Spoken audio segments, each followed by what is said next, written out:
Now, on 15th March, or what William Shakespeare would call the Ides of March 2004, I was at the Bomas of Kenya.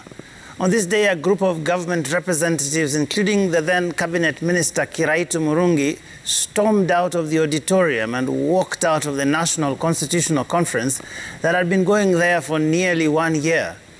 I was also there to cover the 2005 and 2010 referendums, including the glorious promulgation of the 2010 Constitution.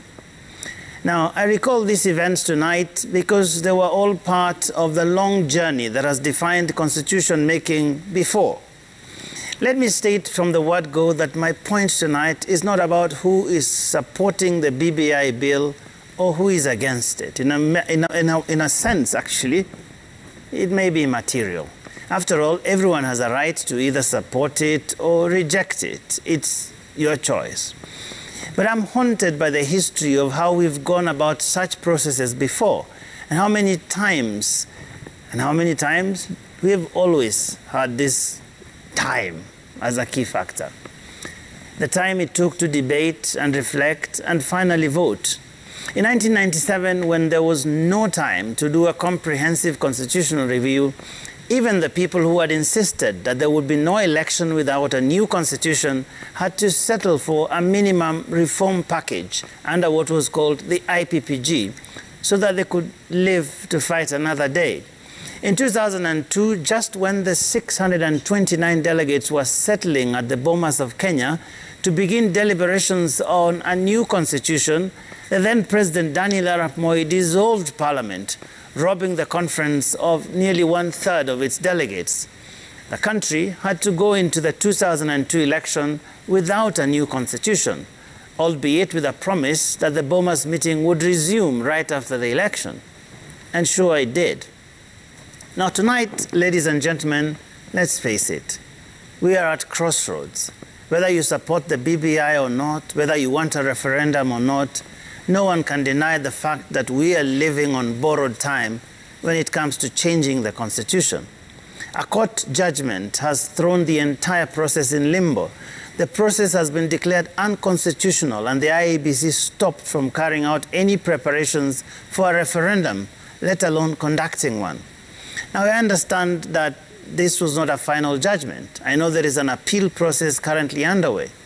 But I still cannot get that one word out of my mind: time. The time it will take to finalize the paperwork for the appeal, the time it will take for the president of the Court of Appeal to put together a bench to hear the case, the time it will take for the judges to set up a hearing date, the time it will take for the judges to hear the cases, the time it will take for them to reach, write, and deliver their judgment.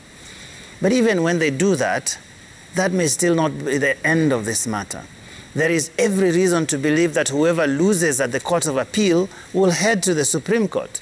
The Supreme Court, too, will need time to receive the appeal documents from the dissatisfied party or parties. The 7 judges will need time to read through those documents, time to hear the lawyers on both sides, time to reach, write, and read their judgment. And assuming they give a green light to the process, the IEBC itself will need time to organize and conduct the referendum. And once they are done, they will still need time to prepare and conduct a general election in August next year.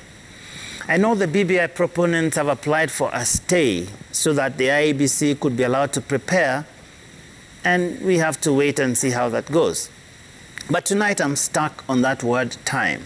With an election just 14 months away, do we have time to think? Do we have time to reflect? Do we have time to wonder why some Kenyans are supporting BBI and others are not? Do we have time to make sure the referendum does not affect the election? Do we have time to ensure that the referendum fallout does not poison the election atmosphere? Do we have time to assess whether we have time? Do we have time? That is my timely angle for the week.